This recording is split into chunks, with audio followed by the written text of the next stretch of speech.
We're here with Dr. Tanya Siddiqi. She's a lymphoma expert at City of Hope. Dr. Siddiqi, can you tell us about the important study you presented at ASCO today? Sure. I presented a study of Lysocell or JCAR17, which is a CAR T cell product that we used in a disease called chronic lymphocytic leukemia, which is a very common blood cancer. And these CAR T cells are essentially patients' own immune cells that we take and then we modify in the lab so that these cells can now look for and hunt down lymphoma cells and not just infections anymore like they originally are supposed to do.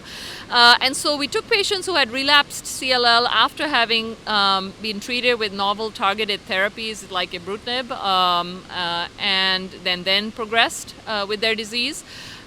These patients tolerated the JCAR17 or Lysocell extremely well. And we found, very interestingly, that at the first response assessment of 30 days, at the 30-day mark, we saw very, very good responses with 68% patients already having achieved what's called minimal residual disease undetectable levels in their bone marrow. So minimal residual disease is very, very, very tiny amounts of cancer cells that our human testing has the ability to detect. And so if we're not even detecting those at 68% patients, then that means that the CAR T cells are doing a very, very good job of going in and finding these cells and hunting them down and killing them.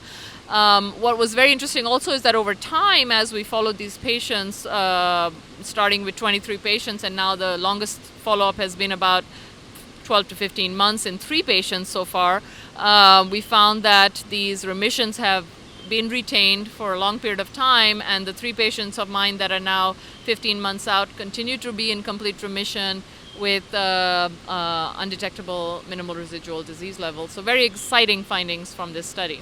You must be very encouraged by the results. Yes, absolutely, and I'm hoping that the rest of the patients who are still in follow-up will continue to have very good responses as well. Thank you, Dr. Siddiqi. Sure, thank you very much.